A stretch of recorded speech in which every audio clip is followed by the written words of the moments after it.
యేసుక్రీస్తునందు ప్రియమైనటువంటి క్రైస్తవ బిడ్డలారా, ఈ యొక్క వాక్యము వింటున్నటువంటి ప్రతి ఒక్కరికి యేసుక్రీస్తు నామములో శుభాలు మేము తెలియజేస్తూ ఉన్నాం. ఈ వీడియోలు ఇప్పుడున్నటువంటి అనుకూలమైనటువంటి సోషల్ మీడియా ద్వారా అనేక మంది దీవించబడాలని మేము ఆశిస్తూ ఉన్నాం. ఇది క్రైస్తవులకు మాత్రమే కాకుండా క్రైస్తవేతరులకు కూడా దీవెనకరమైనటువంటి ఇన్ఫర్మేషన్గా మేము ఇవ్వగలుగుతామన్న నమ్మకంతో మేము ఈ ప్రయత్నం చేస్తూ ఉన్నాం. కాబట్టి మీరు ప్రతి ఒక్కరూ వీటిని గమనించాలని మేమైతే యేసుక్రీస్తు నామములో మీకు మేము మనవి చేస్తూ ఉన్నాం. తలలు ఉంచినట్లయితే ప్రార్థన చేసుకుందాం.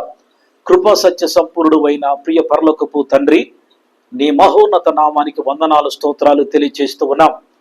ఈ యొక్క సాయంత్రపు వేళ ప్రభువా నీ పాదాల దగ్గరికి వస్తూ ఉన్నాం. మేము తీసుకున్న ఈ తీర్మానం, ఈ వాక్యపు ప్రకటన చేసే సందర్భాలు అనేక మందికి దీవెనకరంగా చేయండి ప్రభువా. మేము కూడా విలువైనటువంటి ఇన్ఫర్మేషన్ ప్రభువా మరి క్రైస్తవ బిడ్డలకు అందించుటకు కూడా మాకు అవకాశం కల్పించండి. ఈ భారతదేశంలో నీ నిజాన్ని ప్రభువా అనేక మంది గుర్తించుటకు కూడా మీరు అవకాశం కల్పించమని సమస్తం నీ చేతులకు అప్పగిస్తూ యేసు నామములో ఈ ప్రార్థన అడిగి వేడుకొనుచున్నాము తండ్రి, ఆమేన్. ప్రియమైనటువంటి దేవుని బిడ్డలారా, అనేకమైనటువంటి విషయాలు మన అవసరతలో ఉన్నాయి. మానవులంగా మన జీవితంలో ఉన్నది ఒక ప్రయాణం. ఈ ప్రయాణంలో అనేకమైనటువంటి ఆలోచనల ద్వారా ముందుకు వెళుతూ ఉన్నాం. అనేకమైనటువంటి సమస్యల ద్వారా కూడా ముందుకు వెళుతూ ఉన్నాం. మనందరికి ఒక ఆశ, దేవుడు మనలను దీవించాలని.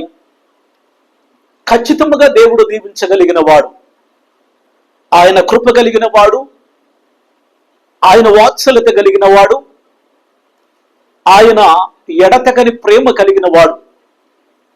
మీరు ఆ ప్రేమను గుర్తించవాలని మేము మీకు మనం చేస్తూ ఉన్నాం.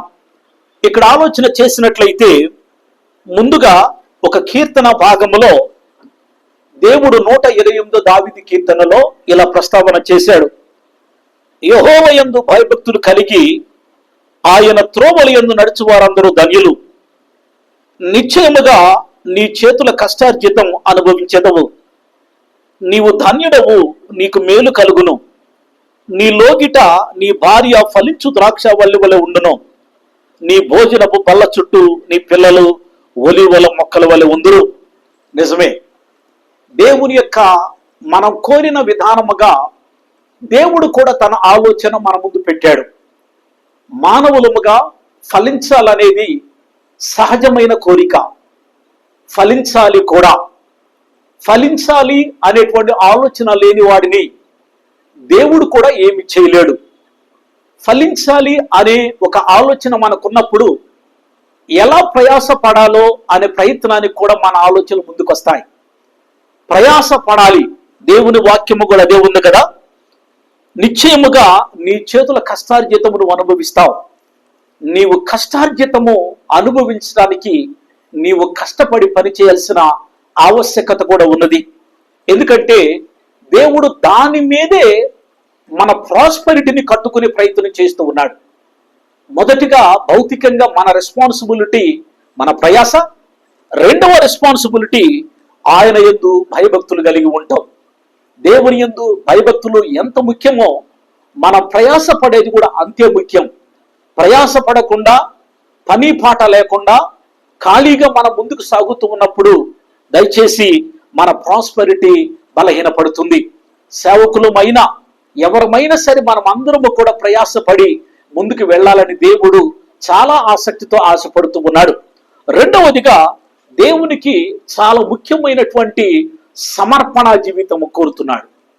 దేవుని యొక్క సంకల్పములో మనము ఆయనలో నుంచి ఉద్భవించిన వాళ్ళం, ఆయనలో నుంచి ఉనికికి సంతరించుకున్న వాళ్ళం, ఆయనలో నుంచి సమాజానికి వచ్చిన వాళ్ళము. కాబట్టి మనము ఆయనను గుర్తించాల్సిన బాధ్యత మన మీద ఉన్నది. ఆయనను గుర్తించకుండా మన జీవన ప్రయాణములో మనము సక్సెస్ అయ్యే ప్రయత్నము చాలా తక్కువగా ఉంటూ ఉంది. కాబట్టి ఆయన యందు భయభక్తులు కలిగి ముందుకు వెళ్ళాలనేది ఆయన ఉద్దేశం. అప్పుడు అంటూ ఉన్నాడు, నీ లోగిట నీ భార్య ఫలించు ద్రాక్షవల్లి వలె ఉండును. అప్పుడు రిలీజ్ చేశాడు. ఎందుకంటే మనం ఆశపడటం సమంజసమే, ఆలోచించటం సమంజసమే. ఆయన రిక్వైర్మెంట్స్ పెట్టిన తర్వాత నీవు ఫలించే మాట మాత్రం వాస్తవం. అది కూడా ఎలా? ఒక ఐక్యత కలిగినటువంటి కుటుంబము. ఆ ఐక్యత కలిగినటువంటి కుటుంబములో ఆనందం ఉన్నది. అది సమస్యాత్మకమైన కుటుంబ వ్యవస్థ కాదది. అది అన్యోన్యత ఆలోచన కలిగిన కుటుంబ వ్యవస్థ. అన్యోన్యత లేదు అనంటే కుటుంబ వ్యవస్థ ఆ రకరకాల ఆవేశాలతోనో రకరకాల ఇబ్బందులతోనూ ఉండాలి. కానీ ఈయన అంటున్నాడు, మిమ్ములను కుటుంబ వ్యవస్థలో లోగిట భార్య ఫలించు ద్రాక్షవల్లి వలె ఉండును, నీ భోజనపు బల్ల చుట్టూ ఒలివల మొక్కల వలె ఉండును. కాబట్టి ఆయన అంటున్నది ఏమిటంటే the unity of the family is most important. ఎప్పుడైతే కుటుంబంలో ఐక్యత ఉండదో కుటుంబంలో 4 రకాలైన ఆలోచనలు వస్తాయి. రకరకాల ఎమోషన్కు దారి తీస్తుంది, రకరకాల ఇబ్బందులకు దారి తీస్తుంది. ఎప్పుడైతే ఆ ఆలోచన ఐక్యతగా ఉంటుందో కుటుంబానికి అది దీవెనకరంగా మారుతుంది. చాలా జాగ్రత్తగా ఆలోచించండి. దేవుడు భూమి మీద మనకి ఈ కుటుంబాలు ఇచ్చినది ఒక సెక్యూరిటీ కోసం, ఒక సంప్రదింపుల కోసం, ఒక ప్రేమను పంచుకోవటానికి కోసం, ఒక తలదాచుకోవటానికి కోసం, ఒక కుటుంబ వ్యవస్థలో కలిగి ఉండటానికి కోసం. కాబట్టి ఆ ఐక్యత దేవుడు మన జీవితంలో ఎస్టాబ్లిష్మెంట్ చేస్తాడనేది ఈయన ఆలోచన. కాబట్టి తర్వాత ఆయన అంటాడు, చివరిగా నీ పిల్లలను నీవు చూచెదవు, ఇజ్రాయేలు మీద సమాధానం ఉండును గాక. ప్రయాణము కొన్నిసార్లు అష్ట కష్టాలుగా ఉండొచ్చేమో, మోయలేని బరువు మోస్తున్నవేమో. ఆ బరువు అనేకమైన ఆవేశాలకు అనేకమైన ఇబ్బందులకు దారి తీస్తుందేమో. ఇక్కడ దేవుడు అంటున్నది మాట ఏమిటంటే ఆయన మీద ఆధారపడి ఆయన యందు భయభక్తులు కలిగి సాగాలని ఆయన ఉద్దేశం కలిగి ఉన్నాడు. కాబట్టి do work something, do work. ఏదన్నా ముందుకు సాగండి, కుటుంబంలో ఐక్యతను ఎస్టాబ్లిష్మెంట్ చేయండి, దేవుని సన్నిధిలో గడపండి, ప్రార్థనలకు వెళ్ళండి, వాక్యమును వినండి, దేవుని పాదాల దగ్గర గోజాడండి. ఆ విధముగా నీ కుటుంబంలో ఒక ప్రశాంతకరమైనటువంటి బిడ్డవుగా మీ కుటుంబాన్ని అభివృద్ధి చెందించుకోవాలని నేను కోరుతూ, ఇలాంటి మోటివేషన్ ప్రసంగాలు మీ కుటుంబాలు దీవించాలని, దేవుని కృప మీ మీదకి నిండారుగా రావాలని ఈ సందేశాలు ముగిస్తూ ఉన్నాను. దేవుడు మిమ్మల్ని దీవించి ఆశీర్వదించును గాక. ప్రార్థన చేసుకుందాం. కృప కలిగిన తండ్రి, ఈ వాక్యమును విన్న ప్రతి కుటుంబాన్ని దీవించండి. వాళ్ళు మా పరిచర్యలో వాళ్ళు దీవించబడే అవకాశాలు కల్పించండి.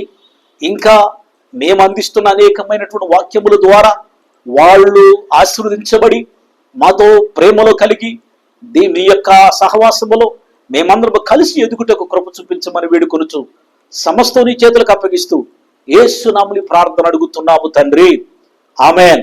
తండ్రి అయిన దేవుని ప్రేమయు, కుమారుడైన యేసు క్రీస్తు కృపయు, పరిశుద్ధాత్మ సహవాసం మనందరికీ సదాకాలం తోడైయును గాక. Amen, amen. God bless you all. God bless you.